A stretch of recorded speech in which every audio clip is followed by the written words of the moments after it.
Greetings and welcome. We are in 303 and we're back again now talking a little bit about validation issues. And again, I'm just speaking specifically now for students of 303. I'm interested in talking about the MLA style book and what we will call citation issues or attribution issues. Now, let's talk really quickly kind of about three things, all right? First, let's talk about why we got to do this. Secondly, let's talk a little bit about the methodology, how we will do this, and then finally we can chat a bit about maybe ways to make sure we do this well, all right? So first of all, when we sit down to write, just to remind, we're kind of playing a game with the instructor of a type. We have certain rules that we play by. That is to say, we're going to have something to say about a text. Let's say, for example, the play Shakespeare's Hamlet. And let's say that Mr. McGee has given you the assignment to write on the three important soliloquies of Act 1, 2, and 3 of Hamlet, okay? So you're going to sit down and you're going to write this paper. Now, certainly you're going to have your own ideas and information predominating as you write in this paper. But we've also got to do this thing called validation. Now, when we do this validation project, what we mean by this, just to remind ourselves, is that we're talking about providing information that supports or defends our position, right? So we've got this gig of what we call internal validation, where we're actually quoting from, for example, the Hamlet play itself, Shakespeare. So we're quoting from an assigned text. In our class, we call that internal validation. And then we have validation from another source when we go outside and we're going to find some other kind of quotes or whatever, and that we call external validation. So we've got IV, internal validation, that's when we're quoting from Hamlet, and EV, external validation, that's when we're quoting from some outside source. Let's say, for example, some kind of scholar of Shakespeare or the writing about the play Hamlet or whatever. Now, we're wanting to make sure that if we want to have an A or a B paper for our read-write packets, that we are working with both internal validation as well as external validation. It's the external validation that I'm now going to be speaking primarily about. Now, the rules that we talk about for doing this are called a style book. And there's two predominantly important ones at the university college within the academic community, and that's called the MLA style book, Modern Language Association style book, and the APA style book, the American Psychological Association, APA. We use the MLA style book predominantly in the humanities, so because you're in an English class, that's the one that we use, and we use the APA style book predominantly, not always exclusively, but predominantly in the math sciences. Okay, I'm not going to be talking about the APA. If you end up going on to university, college, and you have to use the APA style book, some of what I'm talking about very similar, other parts different. But from here on out now, I'm talking about this MLA style book. Let's talk about specifically what we mean when we're talking about the MLA style book. And by the way, you can hit the MLA style book site online.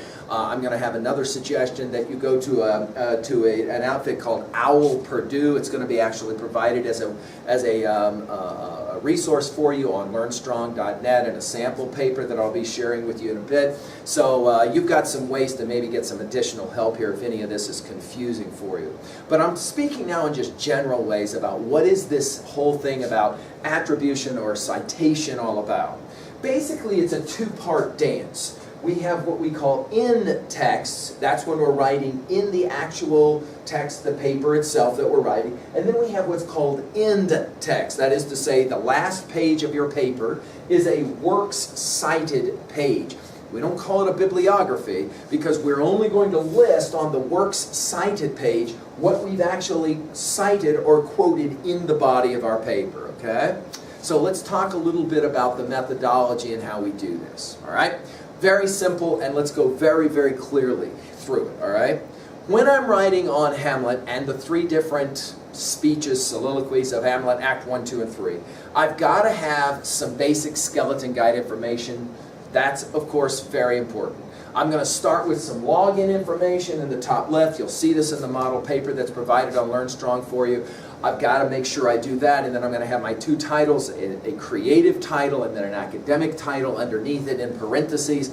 And then I'm finally going to start writing my paper. Of course, in my first paragraph, my intro paragraph, I'm obviously going to mention the play Hamlet, I'm going to mention Shakespeare, I'm going to provide some plot summary, and then finally, in that last sentence of the first paragraph, I am going to get to my thesis sentence, which we've always said is relational. That is to say, A to B. Remember that we're relating, right, three important ideas, that's our B concept, to our text-assigned Hamlet Acts 1, 2, 3 soliloquies. That again is our A concept. Always we're playing that game, right? And then, of course, we're going to have our body paragraphs, at least 3 points of validation, POVs, right? Now, the key, of course, is we're always writing with those clear topic sentences that evince that element of both the A and the B, as we've spoken about before. We obviously are going to be quoting from the play Hamlet, no question. So, for example, in the very Act 1 soliloquy from 1-2, the 2-2 solid flesh soliloquy, break my heart, for I must hold my tongue, the final words of that soliloquy. If I'm going to write about that as one of the important messages, that Hamlet is struggling with this alienation and this feeling that he doesn't have anybody to go to. He wishes that he could change situations in his life and he can't. That will be our first POV. We're going to talk about it. However, now we're not just going to quote, break my heart, for I must hold my tongue. And obviously, remember, we're going to have to provide the act, the scene, and the line numbers. We're always providing that information in our internal validation. But now we're also going to go to an external source. We're going to go to databases primarily to find this information. We're going to stay off of the open net, right? We're probably going to use Google Scholar if we do any of that. And so we're going to be able to make sure that we're doing that work, right? But we want to make sure that we are following proper protocol for the MLA style book, okay? Now, there's basically 2 ways in text that I'm going to provide this information. Let's say, for example, that I go and I find some cat named Smith, okay? Smith has written a paper on Hamlet, and especially has written a paper on Hamlet's soliloquies, Act 1, 2, 3. And you find a good quote that you want to use. Now, there's a couple of different ways to provide this quote. Okay? One way I can do this is simply to summarize or to paraphrase this quote. That is to say, I put it in my own words. In other words, I'm not directly quoting it, but I still have to say where it comes from. This is really important, so you want to put this in your notes. If you provide information that is not your own in the paper, and you don't properly cite or attribute where it comes from, you are guilty of plagiarism. Okay? So this is really important as we're working with our Turnitin software. You want to make sure that you are always aware that if you're providing information that does not come from directly you, it's got to be cited correctly. Cited, by the way, here simply means that we say where it comes from. Now, of course, we can summarize or paraphrase, but we can also directly quote. Of course, we're going to use the quotation marks if we do that. Either way, we have to provide information in the body of the paper that allows the instructor to know where that information came from. Okay? So we're going to have a 2-part dance. We're going to provide the author's name in the paper itself, but we're also going to provide the author's name on a works cited page that will allow the reader, namely the instructor, to be able to go and find the information, wherever the quote came from, and that information will be provided on a works cited page.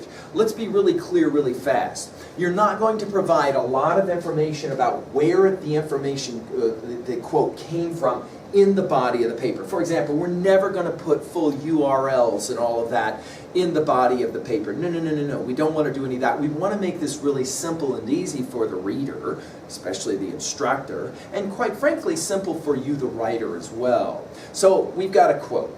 There's a couple of different ways that we can cite a quote, direct quote. One way is to actually use Smith's name, the writer of this quote, in the sentence itself.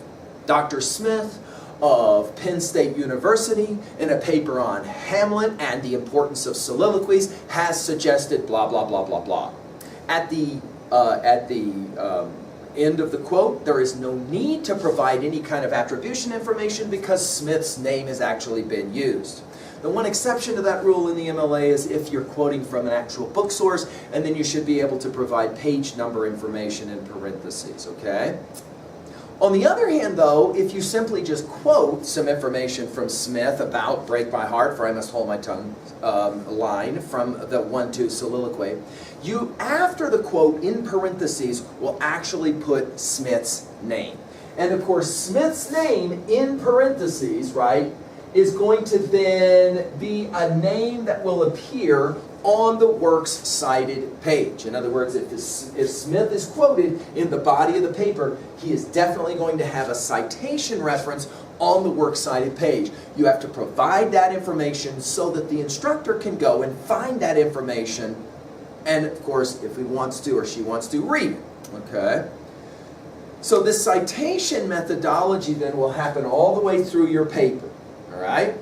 When you finish your paper, on a separate sheet of paper, you will type the words works cited, and you're then going to provide a works cited page of references, all the information where you quote it. Now, take a look really quickly at a works cited page. Again, you're going to have the words works cited, and then you're going to go alphabetical order, last name first, and you're going to make sure that you will always indent all of the lines after the first line of each entry, so that it's very easy and it's clear that it sets out nice for us last names. Now, we're going to recommend here in a second, but we'll say it now, there is technology that allows you to do this pretty quickly. We recommend that you take a look at EasyBib because it will link rather nicely with your high school Google account. I would take a look at that. If you're not familiar with that software, then get familiar with it, and that can kind of help you because it will do a lot of this for you. Remember to make sure that EasyBib is told by you that it is the MLA style book that you are using. All right? So let's talk now about the examples. If you go to Learn Strong and you see right below where this link was, you will see that there's a paper or two as exemplars there for you. Also, there's going to be a site called Owl Purdue that will have a complete kind of breakdown of all this information to really help you know exactly how it is that you're going to do this. Okay? Now, once the paper is printed and ready to be handed in, we've got some rubric information that we want to make sure that we're working with. At that point, we're no longer working with black ink, we're working with red ink. So we're going to pick up our red ink pen, okay? And we're going to do at least 3 things always in our paper to supply the instructor with basic rubric information. By rubric here, all we mean is you, the writer, are showing the instructor, hey, look, Mr. McGee, I did this the correct way. That's why it's done in red ink, so there's no confusion that what we're doing is somehow the actual MLA style book. No, no, no. We use the red ink so that we can show the instructor, I have followed the MLA guidelines, and I think I understand exactly what I'm doing. There's 3 things that we'll do with our red ink. 1, already we know this, we obviously are supplying with red ink the A to B over those 4 crucial sentences. The last sentence of the first paragraph, our thesis, and the first sentences of our 3 body paragraphs, that's our topic sentences, POVs. So we're going to provide that information. Above where we reference the text, Hamlet, the soliloquy of Act 1 or 2 or 3, we'll write the letter A. That's our text. Above the idea that we are expressing in Act 1 soliloquy, Hamlet is expressing the fears of alienation from his mother as she has decided to remarry so quickly. That's the concept that we're relating to the text. That's our B, and we write our B above that. So we're going to continue to do that. Number 2. In the body of the paper, every time we quote from the assigned text or texts, sometimes, for example, we have to write on more than one text as a required text, right? But in our example, from Hamlet, Acts 1, 2, and 3, every time we quote from those texts, we will provide in the left-hand margin, capital I, capital V, right? For internal validation. We want to make sure we always cite correctly. If we're quoting from a poem, we're going to provide line numbers. If we're quoting from a play, we're going to provide act, scene, and line numbers. If we're quoting from a short story or from an essay, we're going to provide at least a paragraph number, if not a line number, depending on what our textbooks provide for you, okay? But now we continue, and this is the 3rd thing we're looking for, and this is the marking of external validation. And the way we're going to do it is a 2-part dance. 1, the first thing we're going to do is go to our works cited page, and we will always have a required number of sources. When we begin, it's usually 1 or 2, but our ultimate goal is to always have 5, Okay, so we're going to have 5 sources listed here. And what we're going to do after we've printed, again, we're going to do this with red ink after we've printed so there's no confusion. We're going to number our sources with red ink. We will never number our sources in the MLA style book, but we're again just showing that we understand that we've used it correctly. Alphabetical order, last name first, and we're going to number those 1, 2, 3, 4, and 5. Okay? That's the first thing we're going to do. Then we're going to go into the body of the paper, and wherever I used citation reference number 3, for example, I'm going to find it in the body of the paper, and I'm going to write right next to it in the right-hand margin, capital E, capital V, number 3.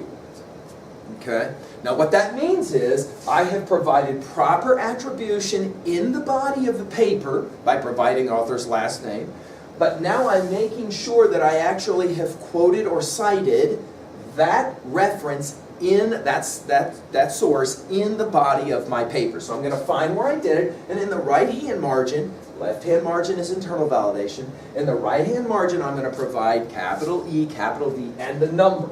Now, of course, these numbers in the body of the paper are probably not going to line up as 1, 2, 3, 4, 5 the way they do here, because we start by numbering them on the works cited page, all right? Allowing us then to be able to say, look, all 5 references that I have provided on my works cited page, I have quoted in the body of my paper. I've either summarized, paraphrased, or I've directly quoted with quotation marks, okay? Now, just to finish here, when we get ready in the body of our paper to really stylistically do this well, there's a few things we want to give some consideration to. One, we want to make sure that we say something in the body of the paper about who it is that we are quoting or citing. So, for example, we want to provide maybe some background pieces of information.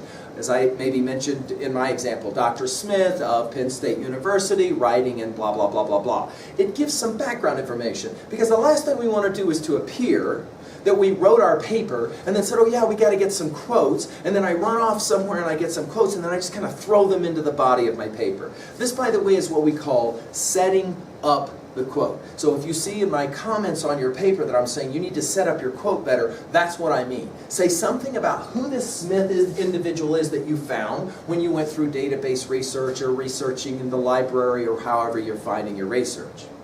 Number 2, we want to pay attention to what we call attribution verbs.